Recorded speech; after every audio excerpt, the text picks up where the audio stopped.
जय हिंद। नमस्कार साथियों, कैसे हैं आप सभी लोग। उम्मीद करते हैं कि आप सभी लोग अच्छे होंगे और आपकी तैयारी जो है बिल्कुल अच्छी तरीके से चल रही होगी। तो साथियों, आज की इस क्लास में हम सभी लोग जो है यूपी होमगार्ड भर्ती 2026 के एग्जाम के लिए साथियों ऐसे इंपोर्टेड और चुनिंदे क्वेश्चन को देखेंगे जो कि साथियों आपके 25, 26 और 27 अप्रैल के एग्जाम के लिए जो है काफ़ी ही इंपोर्टेंट है। तो साथियों, यदि आपका एग्जाम जो है 25, 26 या 27 अप्रैल को है तो आपके लिए ये क्लास जो है साथियों रामबाण क्लास साबित हो सकते हैं। तो आप इस क्लास को बिल्कुल अच्छे से देखिएगा और इस क्लास में दिए जाने वाले इन सभी क्वेश्चनों को आप अच्छे से जरूर याद कर लीजिएगा, जिससे कि आप जो है अपने एग्जाम में सभी क्वेश्चन को आसानी तरीके से बना पाएंगे।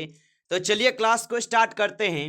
उनसे पहले यदि आप इस चैनल पे पहली बार जुड़े हैं तो आप जो है इस चैनल को सब्सक्राइब कर लीजिए और सब्सक्राइब करके ऑल नोटिफिकेशन को ऑल पे दबा के जुड़ जाइए, जिससे कि जब भी कोई नई क्लास हो सबसे पहले क्लास का नोटिफिकेशन जो है आपके पास पहुंच सके।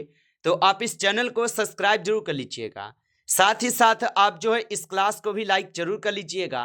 तो चलिए क्लास को स्टार्ट करते हैं और देखिएगा क्वेश्चन क्या पूछा है। क्वेश्चन पूछा है कि क्षेत्रफल की दृष्टि से विश्व में भारत का कौन सा स्थान है। चलिए बताइएगा आप।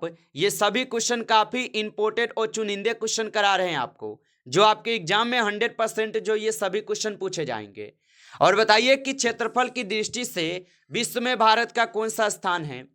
तो याद रख लेंगे, इनका हो जाएंगे 7वां स्थान। ऑप्शन यहाँ पे डी लगाए हैं तो बिल्कुल सही जवाब है, 7वां स्थान है। आगे देखिए, अगला यहाँ पे क्वेश्चन है कि आजाद हिंद फौज की स्थापना किस स्थान पर हुई थी। चलिए बताएंगे। तो आजाद हिंद फौज की स्थापना किस स्थान पर हुई थी। तो आजाद हिंद फौज की जो स्थापना हुई थी ये सिंगापुर में हुए थे।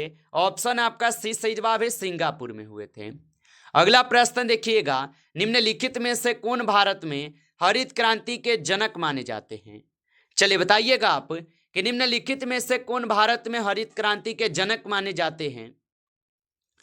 तो भारत में हरित क्रांति के जनक कौन माने जाते हैं।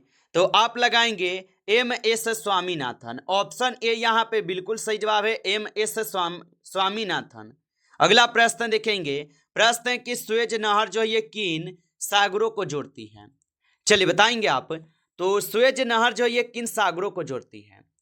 तो याद रख लीजिएगा, सुएज नहर जो है ये जोड़ते हैं आपके लाल सागर और भूमध्य सागर को। ऑप्शन ए सही जवाब है, लाल सागर और भूमध्य सागर को जोड़ती है। अगला प्रश्न देखेंगे कि विश्व में रेशम का सबसे बड़ा उत्पादक देश कौन सा है। चलिए बताइएगा।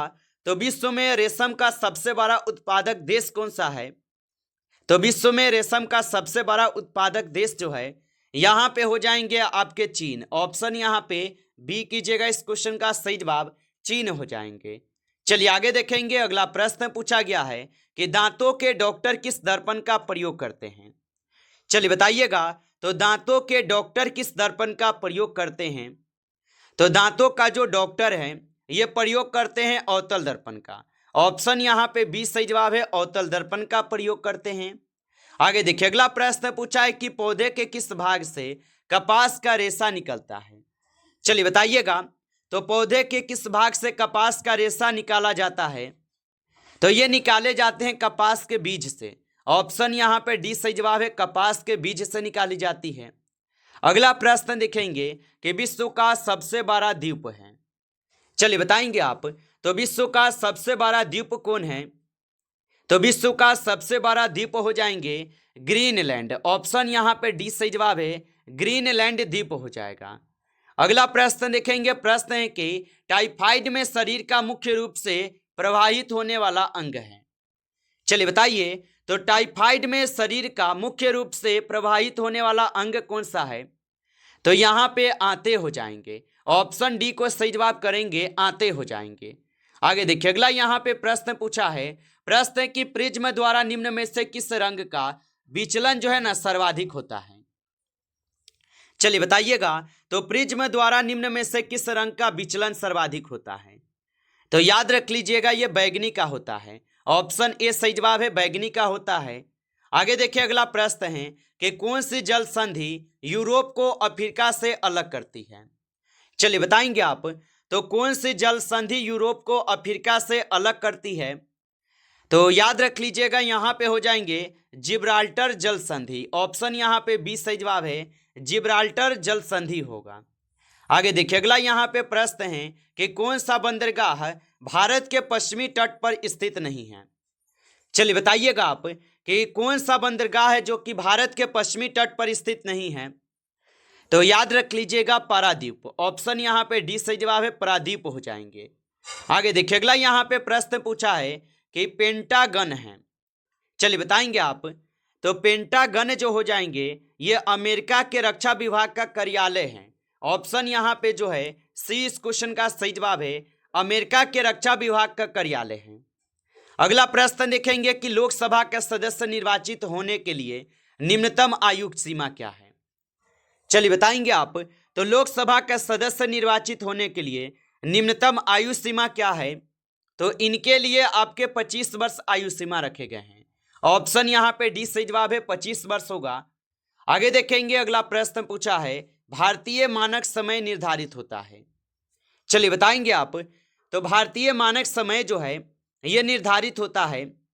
तो भारतीय मानक समय जो है यह निर्धारित होते हैं आपके 82 डिग्री पूर्वी देशांतर पर। ऑप्शन यहाँ पे जो है 20 क्वेश्चन का सही जवाब है। आगे देखिए अगला प्रश्न यहाँ पे पूछा गया है कि जिम कॉर्बेट नेशनल पार्क जो है यह किस राज्य में स्थित है? तो याद रखेंगे जिम कॉर्बेट नेशनल पार्क जो हो जाएगा ये आपके उत्तराखंड में है। ऑप्शन यहाँ पे सी सही जवाब है, उत्तराखंड में होगा। आगे देखिएगा अगला प्रश्न पूछा है कि तुलबुल परियोजना किस नदी पर जो है स्थित है? चलिए बताएंगे आप। और आप अभी तक इस क्लास को लाइक नहीं किए हैं तो आप इस क्लास को लाइक कर लीजिए। नए जुड़े हैं आप इस चैनल पे तो आप इस चैनल को सब्सक्राइब करके ऑल नोटिफिकेशन को ऑल पे दबा के जुड़ जाइए, जिससे कि जब भी कोई नई क्लास हो सबसे पहले क्लास का नोटिफिकेशन आपके पास जो है पहुंच सके।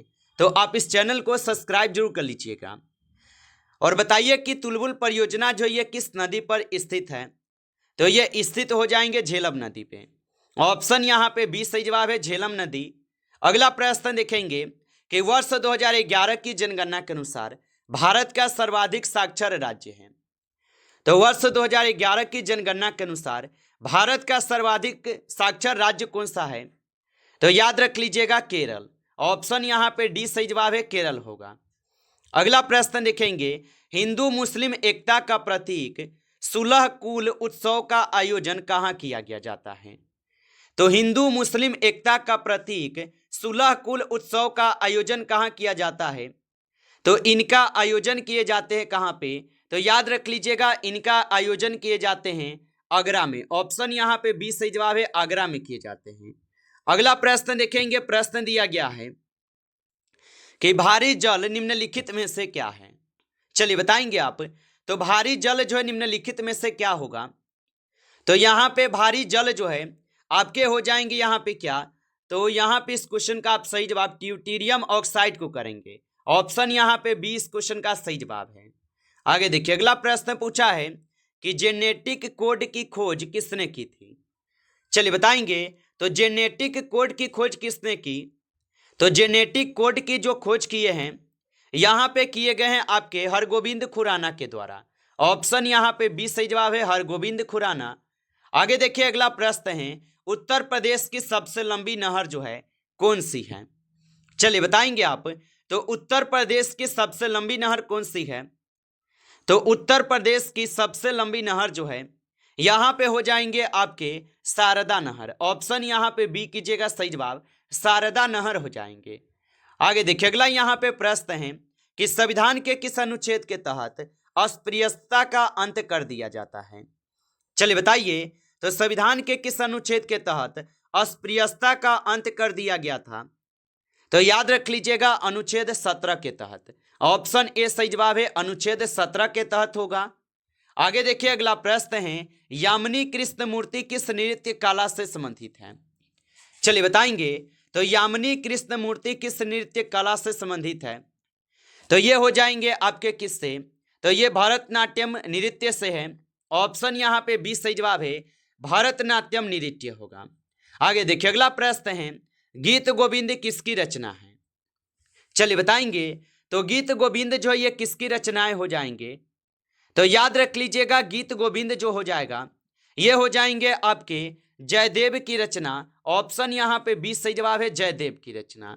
आगे देखिए अगला प्रश्न है, नोबेल पुरस्कार प्राप्त करने वाले प्रथम भारतीय कौन है? तो नोबेल पुरस्कार प्राप्त करने वाले प्रथम भारतीय कौन हो जाएंगे? तो याद रख लीजिएगा हरगोविंद खुराना। ऑप्शन यहाँ पे 20 क्वेश्चन का सही जवाब है, हरगोविंद खुराना होगा। आगे देखिए अगला प्रश्न पूछा है कि पृथ्वी के क्रस्ट में कौन सा तत्व सर्वाधिक मात्रा में पाया जाता है? तो पृथ्वी के क्रस्ट में कौन सा तत्व सर्वाधिक मात्रा में पाया जाता है? तो ये हो जाएंगे ऑक्सीजन। ऑप्शन यहाँ पे 20 सही जवाब है, ऑक्सीजन होगा। चलिए आगे बढ़ते हैं और अगला प्रश्न देखिएगा। प्रश्न पूछा गया है, महात्मा बुद्ध के बचपन का नाम क्या था? चलिए बताएंगे आप। तो महात्मा बुद्ध के बचपन का नाम क्या था? तो याद रखेंगे महात्मा बुद्ध के बचपन का नाम हो जाएंगे सिद्धार्थ। ऑप्शन यहाँ पे 20 सही जवाब है, सिद्धार्थ होगा। आगे देखिए अगला प्रश्न है कि पश्चिमी घाट को अन्य किस नाम से जो है जाना जाता है? चलिए बताएंगे। तो पश्चिमी घाट को अन्य किस नाम से जाना जाता है? तो याद रखेंगे पश्चिमी घाट को अन्य किस नाम से जाना जाता है? तो इनको सह्याद्री के नाम से जानते हैं। ऑप्शन सी सही जवाब है। अगला प्रश्न यहाँ पे है कि मानव शरीर में हड्डी होती है। चलिए बताइएगा आप। तो मानव शरीर में हड्डी होती है, तो मानव शरीर में आपको पता है कि 206 हड्डी होते हैं। ऑप्शन यहाँ पे 20 सही जवाब है। आगे देखिए अगला प्रश्न पूछा गया है, आयोडीन की कमी से कौन सा रोग जो है होता है? चलिए बताएंगे आप कि आयोडीन की कमी से कौन सा रोग होता है? तो आयोडीन की कमी से जो है घेंघा रोग होता है। ऑप्शन यहाँ पे डी करेंगे, सही जवाब घेंघा रोग होते हैं। आगे देखिए अगला प्रश्न पूछा है कि विश्व मानव अधिकार दिवस कब मनाया जाता है? चलिए बताइएगा कि विश्व मानव अधिकार दिवस कब मनाया जाता है? तो विश्व मानव अधिकार दिवस जो है 10 दिसंबर को मनाते हैं। ऑप्शन यहाँ पे 20 सही जवाब है, 10 दिसंबर को। अगला प्रश्न दिया गया है, उत्तर प्रदेश से होकर गुजरने वाला सबसे लंबा राष्ट्रीय राजमार्ग कौन सा है? तो उत्तर प्रदेश से होकर गुजरने वाला सबसे लंबा राष्ट्रीय राजमार्ग कौन सा है? तो याद रख लीजिएगा यहाँ पे कौन है? तो NH14 है। ऑप्शन ए यहाँ पे इस क्वेश्चन का सही जवाब है, NH34 हो जाएगा। आगे देखिए अगला यहाँ पे क्वेश्चन दिया गया है कि चरकुल्ला लोक नृत्य निम्न में से किस क्षेत्र से संबंधित है? तो चरकुल्ला लोक नृत्य निम्न में से किस क्षेत्र से संबंधित है? तो ये संबंधित है ब्रज भूमि से। ऑप्शन ए सही जवाब है, ब्रज भूमि से। आगे देखिए अगला यहाँ पे प्रश्न दिया गया है कि एयर बेयर अथवा स्पाइन बेयर क्या है? तो एडबेयर अथवा स्पाइन बेयर क्या हो जाएगा? तो एडबेयर अथवा स्पाइन बेयर जो है साइबर जासूसी है। ऑप्शन ए सही जवाब करेंगे, साइबर जासूसी है। अगला, नमस्कार साथियों, इस क्लास में जो है टॉप आपके 35 ही क्वेश्चन थे जो काफी इंपॉर्टेंट और चुनिंदे क्वेश्चन थे। साथियों यदि आपको क्लास अच्छा लगा हो तो आप इस क्लास को लाइक कर लीजिए। नए जुड़े हैं आप इस चैनल पे तो आप इस चैनल को सब्सक्राइब करके ऑल नोटिफिकेशन को ऑल पे दबा के जुड़ जाइए, जिससे कि जब भी कोई नई क्लास हो सबसे पहले क्लास का नोटिफिकेशन आपके पास पहुंच सके। तो आप इस चैनल को सब्सक्राइब कर लीजिए। और साथियों हमारा एक विचार है कि क्या आप लोग को करंट अफेयर्स का एक क्लास आपको पर्सनली करा दिया जाए, जिसमें आपको 50+ क्वेश्चन जरूर कराएंगे और बिल्कुल इंपॉर्टेंट जो आपके क्वेश्चन एग्जाम में आ सके। तो क्या करंट अफेयर्स का क्लास आपको दिया जाए या नहीं, आप लोग कमेंट करके बताएंगे।